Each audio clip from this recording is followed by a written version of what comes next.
आप सबको नमस्कार दोस्तों। आई होप कि आप सब बहुत अच्छे होंगे। आज के दिन के लिए सारे दुनिया के लोग वेट कर रहे थे कि 5 दिसंबर को क्या होने वाला है। बहुत बड़ा कुछ होने वाला है। देखिए आज बहुत बड़ा कुछ हो गया। यूरोपियन यूनियन और G7 कंट्रीज़ के द्वारा ये कहा गया था कि हम 5 दिसंबर को रशियन ऑयल पर हम प्राइस कैप लगा देंगे। प्राइस कैप होता क्या है दोस्तों?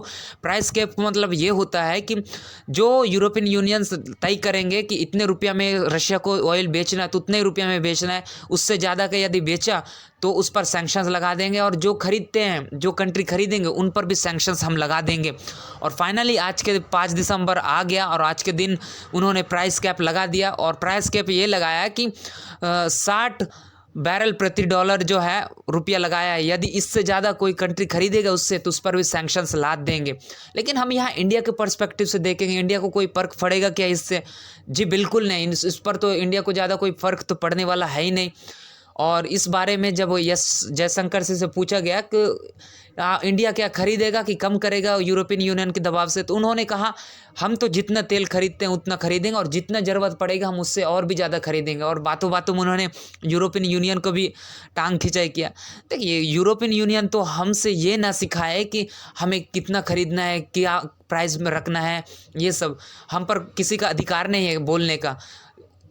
जब से रशिया और यूक्रेन वॉर जब शुरू हो चुका है तब से जो है यूरोपियन कंट्रीज जो है इंडिया जितना तेल खरीदते उससे 6 गुना ज़्यादा जो उन लोग खरीदे, और ये लोग हमें भाषण देंगे, इस प्रकार से उन्होंने कहा है। और ये डायरेक्टली मैसेज था यूरोपियन यूनियंस के लिए।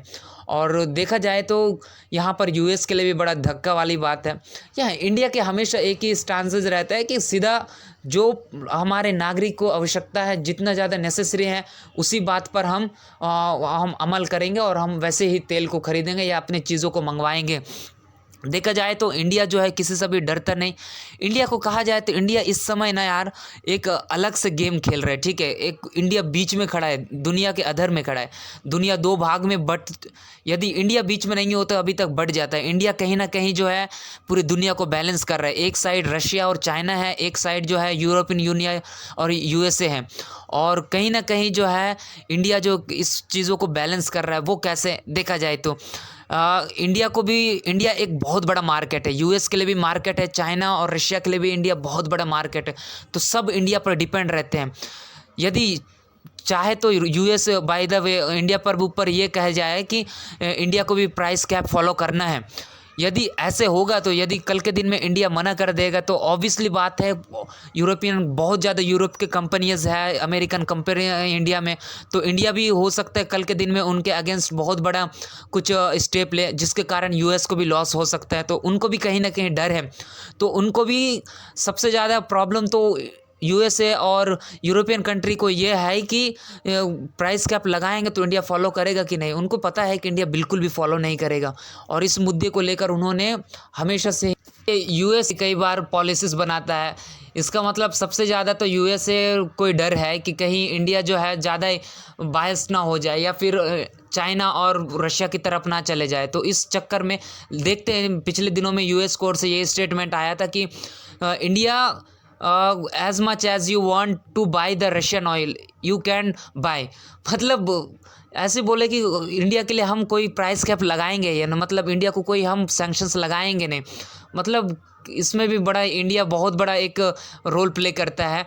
और यूरोपियन यूनियंस भी समझते हैं कि इंडिया जो है मेन है जो इस समय गेम से इंडिया को देखकर कई बार बनाते। चाहे आप देख सकते हैं कि रशिया से जो क्या बोलते हैं S-400 मंगवाने की बात हो तो उसमें भी रशिया में उसने भी यूएस ने छूट दे दी कि आप तुम करना चाहो तो खरीद सकते हो।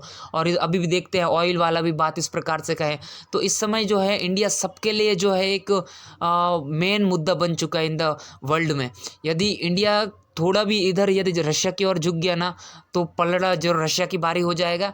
यदि यूएसए की ओर झुक गया तो यूएसए की पलड़ा भारी हो जाएगा। तो हर कोई चाहते हैं कि इंडिया को साथ व्यापार अच्छे से करे, व्यवहार अच्छे करे, तो बैलेंसेबल रखना चाहते हैं। तो इंडिया एक मेजर कंट्री है, इंडिया के बिना कुछ भी नहीं हो सकता है इस समय दुनिया में। तो इस मुद्दे पर आप क्या सोचते हैं दोस्त? सकते हैं अपने कमेंट मुझे बता सकते हैं। बाकी सब इतना ही था दोस्तों, मिलते हैं नेक्स्ट वीडियो में।